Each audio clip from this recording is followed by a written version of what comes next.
The scorching Arizona sun beat down mercilessly on the vast expanse of the Broken Arrow Ranch, turning the red dirt into a furnace that shimmered with heat waves. Ranch owner Sam Briggs wiped the sweat from his weathered brow as he guided his horse along the property's eastern boundary, checking for broken fence posts and stray cattle. At 45, Sam had seen his share of hardship on the frontier. He'd built his ranch from nothing after the war, working 18-hour days to carve out a living from the unforgiving desert. His wife had died in childbirth 3 years ago, taking their unborn son with her, leaving Sam alone with his grief and his determination to honor their memory. By making the ranch prosper. As he crested a small hill, something caught his eye in the distance, a dark shape lying motionless near a cluster of Joshua trees. Sam spurred his horse forward, his heart racing as the shape became clearer. It was a young woman, maybe 20 years old, collapsed face down in the sand. Beside her lay a small bundle wrapped in faded calico, a baby. Sam leaped from his horse and rushed to the woman's side. She was unconscious, her lips cracked and bleeding from dehydration, her dark hair matted with dust and sweat. The baby, no more than 6 months old, was whimpering weakly but alive. Both were dangerously close to death from heat exhaustion. "Easy there, miss," Sam murmured.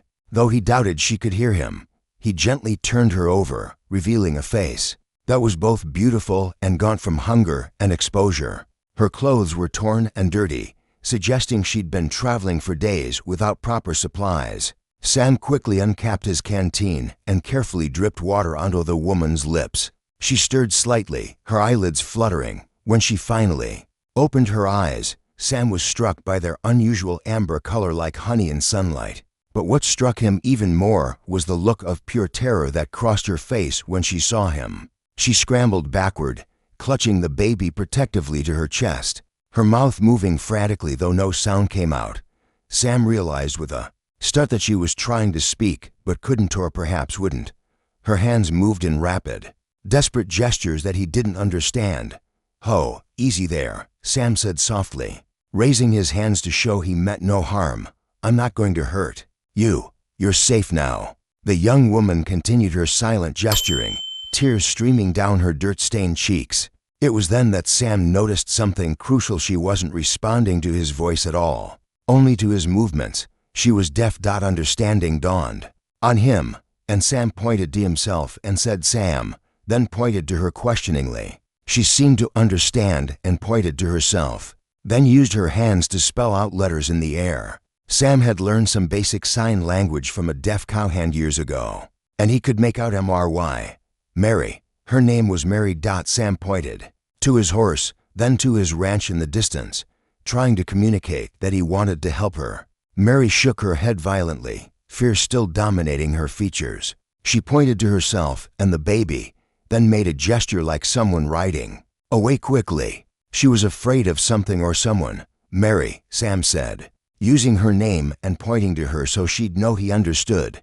He then pointed to the baby, who was growing weaker by the minute, and made drinking motions. The child needed water and shelter immediately, or it wouldn't survive another hour in this heat. Mary looked at her baby, then at Sam, clearly torn between her fear and her child's desperate need. Finally, maternal instinct won out. She nodded reluctantly and allowed Sam to help her to her feet. The journey back to the ranch house was slow and careful. Mary rode behind Sam on his horse, clutching her baby with one arm and holding onto him with the other. Every few minutes, she would look back over her shoulder, as if expecting to see pursuers on the horizon. When they reached the ranch house, a modest but well-built adobe structure surrounded by corrals and outbuildings, Sam helped Mary down and guided her inside. The cool interior was a blessed relief from the desert heat. Mary's eyes darted around the room, taking in the simple furniture, the stone fireplace, and the photograph of a woman on the mantelpiece, Sam's late wife, Elizabeth. Sam quickly fetched water and some bread, setting them on the kitchen table. Mary drank greedily, then carefully gave water to her baby, who was a beautiful child with Mary's amber eyes and dark hair. As color slowly returned to their faces, Sam studied the young woman more carefully. Despite her current condition, it was clear that Mary had once been well cared for. Her hands, though now calloused and dirty, showed signs of having once been. Soft and pampered, her torn dress, while now little more than rags, had been made of fine material. Most tellingly, around her neck hung a delicate gold locket that she clutched protectively whenever she noticed. Sam, looking at it, Mary was no ordinary frontier woman. She was someone with a past, someone who had fallen from grace or fled from something terrible. The question was, what was she running from, and would it follow her to the Broken Arrow Ranch? As evening approached, Sam prepared a simple meal of beans and cornbread. Mary ate hungrily but kept glancing toward the windows, as if expecting danger to materialize at any moment. When Sam offered her the spare bedroom, she shook her head and pointed to the floor near the kitchen, clearly preferring to sleep where she could see all the exits. That night, as Sam lay in his own bed listening to the desert wind, he found himself thinking about the mysterious young woman and her child sleeping in his kitchen. Who was Mary? Where had she come from? And what was she so afraid of? He had a feeling that helping her might bring trouble to his doorstep. But looking at that innocent baby, he knew he couldn't turn them away. Some things were more important than safety, and protecting a mother and child was one of them. As sleep finally took him, Sam didn't notice the dust cloud on the distant horizon, riders approaching his ranch under cover of darkness, following a trail that led straight to his door. Don't miss what happens next. Subscribe to our channel for more incredible Western stories that will keep you on the edge of your seat. Dawn broke over the Broken Arrow Ranch with an ominous red sky that old-timers said meant trouble was coming. Sam woke to the sound of his baby crying. No, not his baby, Mary's baby. For a moment, the sound had transported him back to dreams of the family he'd never had with Elizabeth. He found Mary in the kitchen, pacing nervously with her infant son while trying to quiet his cries. She looked better after a night's rest and a proper meal, and Sam could see now that she was indeed a beautiful young woman, probably from a wealthy family given the refinement that showed through despite her current circumstances. Sam gestured to ask if the baby was hungry, and Mary nodded gratefully. He heated some milk from his cow and found an old bottle he'd kept from when he'd hoped to have children of his own. As Mary fed her son, Sam noticed that her hands were shaking, not from weakness now, but from fear. Through a combination of basic sign language, gestures, and drawings on paper, Sam managed to communicate with Mary throughout the morning. He learned that her baby's name was Daniel, that she'd been traveling for over a week, and that she was desperately afraid of being found. But when he tried to ask what she was running from, Mary's face would close off and she'd shake her head violently. It was mid-morning when Sam spotted the dust cloud approaching from the east. For riders moving fast and with purpose, Mary saw them at the same time through the kitchen window, and the terror that crossed her face told Sam everything he needed to know. These weren't friendly visitors. Mary grabbed baby Daniel and rushed to Sam, her hands moving frantically in what he understood to be a plea for help. She pointed to herself and the baby, then to the back door, clearly wanting to run. But Sam shook his head and pointed to the approaching riders in the open desert. She and the baby wouldn't stand a chance. Instead, Sam quickly led her to a hidden root cellar beneath the kitchen floor, covered by a heavy rug and a wooden trapdoor. It was where he stored preserves and supplies for the winter, but it would have to serve as a hiding place now. Stay quiet, he whispered, though he wasn't sure she could read his lips. Don't come out no matter what you hear. Mary's amber eyes were wide with fear, but she nodded and clutched Daniel close to her chest as Sam lowered the trapdoor and replaced the rug. Just in time, heavy bootsteps were already approaching the front porch. Sam opened the door before they could knock, stepping out onto the porch to meet the four men. The leader was a well-dressed man in his 50s, wearing an expensive suit despite the desert heat. His pale blue eyes were cold as winter ice, and his neatly trimmed gray beard couldn't hide the cruel set of his mouth. Behind him stood three hard-looking men who were clearly hired guns. "Good morning," the leader said in a cultured Eastern accent. "I'm looking for a young woman deaf, traveling with a baby, about 20 years old, quite beautiful. Have you seen anyone matching that description?" Sam studied the man carefully. Everything about him screamed money and power, but also something darker. This wasn't a concerned father or husband, this was a man used to getting what he wanted, through intimidation and violence. Can't say that I have, Sam replied evenly. Don't get many travelers through this part of the territory. Too dangerous, what with Apache raids and all. The man's eyes narrowed. My name is Cornelius Blackwood. Perhaps you've heard of me? I own several mining operations in Colorado and Nevada. The woman I'm seeking is, shall we say, very important to me. I'm prepared to pay handsomely for information about her whereabouts. Sam had indeed heard of Cornelius Blackwood, a ruthless businessman who'd made his fortune on the backs of workers he treated like slaves. If Mary was running from him, she had good reason. Like I said, Mr. Blackwood, I haven't seen hide nor hair of any young woman with a baby. One of Blackwood's men, a scarred gunfighter with dead eyes, stepped forward. Boss, maybe we should search the place, make sure this cowpoke ain't lying. Blackwood held up a hand to stop him, but his smile was predatory. Now, Mr. Briggs, Sam Briggs, Mr. Briggs, I'm sure you're an honest man, but you see, we've been tracking this woman for days. Her trail leads directly to your ranch, so either she passed through here, or he let the threat hang in the air, or what? Sam asked, his hand moving casually toward his gun belt.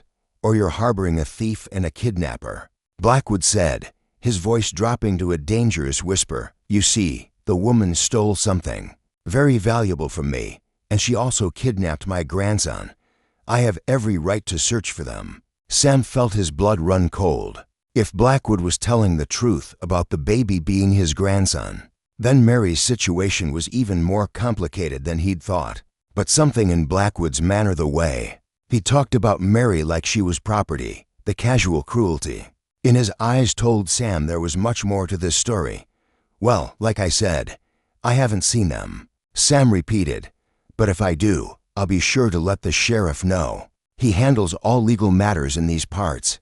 Blackwood's facade of politeness finally cracked. The sheriff is 3 days' ride from here, Mr. Briggs. By then, my grandson could be dead from exposure, or worse. Surely you wouldn't want that on your conscience. Before Sam could respond, baby Daniel's cry echoed faintly from beneath the kitchen floor. It was barely audible, but in the tense silence, it might as well have been a scream. All 5 men heard it clearly. Blackwood's smile returned, colder than before. It seems you've been less than truthful with me, Mr. Briggs. Boys, search the house. Sam drew his gun in one smooth motion, but he was facing for armed men on his own property. The odds weren't good, but he'd be damned if he'd let them take Mary and her baby without a fight. I wouldn't do that if I were you, came a new voice from behind Blackwood's men. Everyone turned to see Deputy Marshal Tom Crawford emerging from behind the barn, his badge glinting in the morning sun and his rifle trained on Blackwood's hired guns. Behind him came to more men Sam's neighbors, Joe Martinez and his son Miguel, both armed and looking grim. Marshal Crawford, Sam said with relief, mighty good timing. Got word there might be trouble heading this way, Crawford replied, never taking his eyes off Blackwood's men. Seems I was right, Mr. Blackwood. I'm going to have to ask you and your men to holster your weapons and step away from Mr. Briggs. Blackwood's face flushed with anger.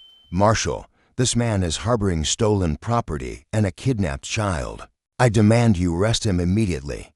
Well now, that's a serious accusation, Crawford said mildly. You got any proof of these charges, warrants, legal documents? Blackwood sputtered, clearly not used to being challenged. I don't need warrants to recover my own property. Property? Crawford's voice grew dangerous. You talking about people as property, Mr. Blackwood? Because where I come from, we fought a war to settle that particular issue. The tension was thick enough to cut with a knife. Sam could hear Daniel crying more clearly now, and he knew it was only a matter of time before Mary emerged from hiding, thinking her baby was in danger. Gentlemen, Crawford continued, I suggest you mount up and ride out. If you have legal claims to make, you can file them with the territorial court. Until then, you're trespassing on Mr. Briggs' land. Blackwood's eyes burned with fury, but he was outnumbered now and clearly outmaneuvered.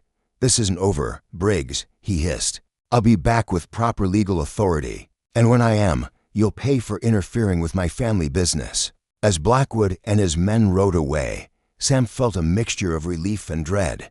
They'd won this round, but he had a feeling the real battle was just beginning, and somewhere beneath his kitchen floor, a terrified young woman was hiding secrets that could get them all killed. Subscribe to our channel now to find out the shocking truth about Mary's past, and whether Sam can protect her from the powerful forces hunting her down. The afternoon sun cast long shadows across the Broken Arrow Ranch as Sam, Deputy Marshal Crawford, and the Martinez family gathered in Sam's kitchen. Mary had finally emerged from the root cellar, baby Daniel in her arms, her face pale but determined.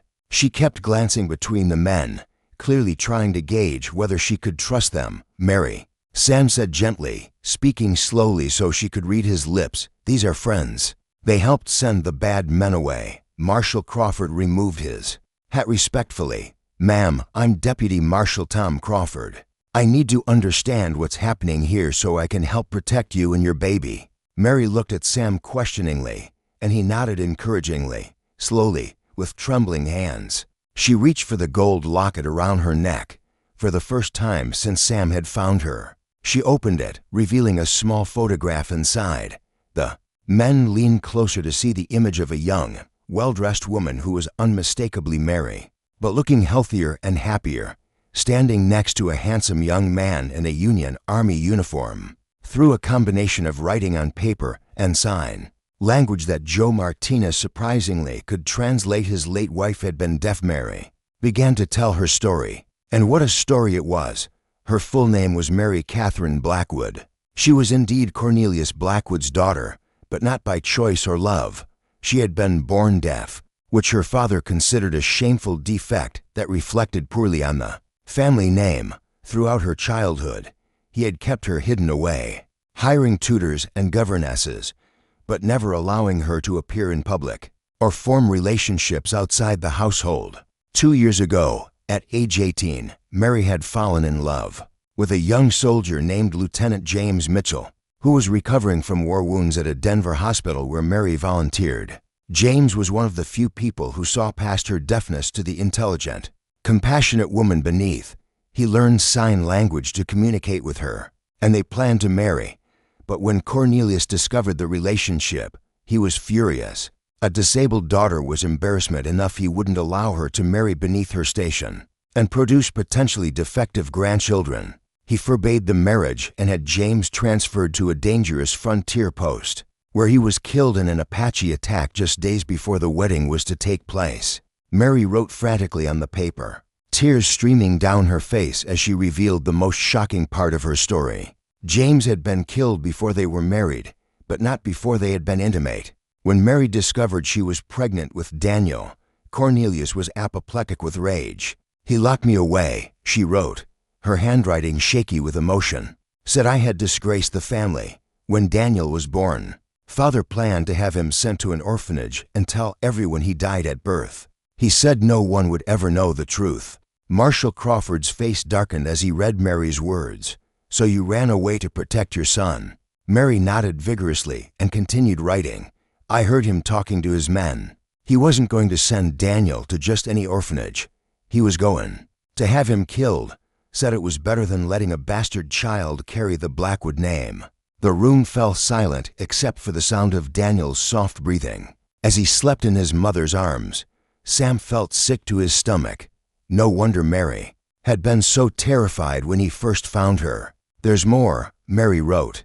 "Father has been telling everyone that I'm mentally unfit because of my deafness. He has papers from a doctor saying I'm incompetent, and that Daniel should be in his custody. If he finds us, he'll take Daniel away, and I'll be locked in an asylum." Joe Martinez spoke up in Spanish, which his son Miguel translated. "Papa says that in his country, families protect their own. They don't destroy them. He says this Blackwood is not a man, but a monster." Marshal Crawford rubbed his jaw thoughtfully.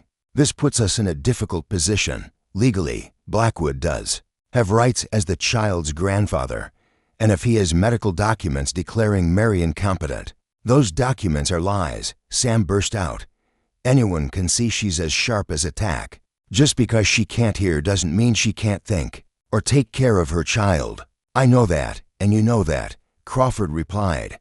But the law doesn't always see it that way, especially when you're dealing with a man as rich and powerful as Cornelius Blackwood. Mary was writing again, her hand moving urgently across the paper. He killed James. I know it.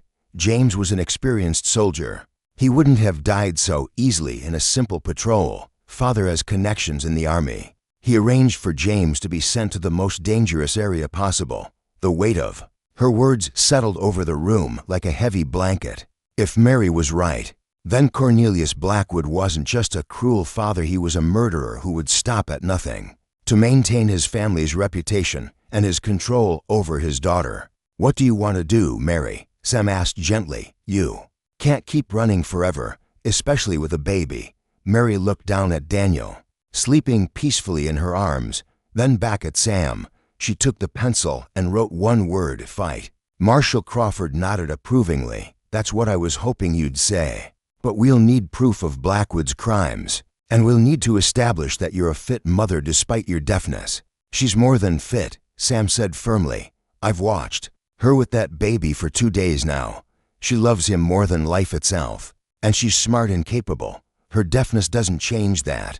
Miguel Martinez suddenly spoke up. Segura Mary, my grandmother was deaf. She raised 8 children and was the wisest woman in our village. If you want to fight, our family will stand with you. Mary's eyes filled with tears of gratitude. For the first time in her life, she was surrounded by people who saw her as a person, not a disability. Marshal Crawford stood up, his expression determined. All right, here's what we're going to do. I'm going to send word to the territorial judge and request a formal hearing. We'll need witnesses to testify about Mary's fitness as a mother and Blackwood's character. Sam, would you be willing to testify? Absolutely, Sam replied without hesitation. And I'll start investigating James Mitchell's death. If we can prove Blackwood was involved, it changes everything. Mary wrote quickly and handed the paper to Sam. Thank you all. For the first time since James died, I have hope, whatever happens. Daniel will know that good people fought for him. As the sun set over the Broken Arrow Ranch, Sam realized that his quiet life was about to change forever. But looking at Mary, brave, determined Mary who had risked everything to protect her child, he knew it was a change worth making. The battle with Cornelius Blackwood was far from over. In fact, it was just beginning. But Mary was no longer alone. And that made all the difference. 2 weeks later, as Mary learned to help run the ranch and Daniel grew stronger in the clean desert air, a letter arrived from the territorial court. A hearing had been scheduled to determine Daniel's custody and Mary's competency. The fight for Mary's freedom and her son's future was about to begin in earnest. But Mary was ready, and with Sam Briggs, Marshal Crawford, and the Martinez family standing beside her, she finally had a chance to win. Subscribe to our channel for more incredible stories of courage, love, and the fight for justice in the Wild West. Don't miss our next adventure. Hit that subscribe button now.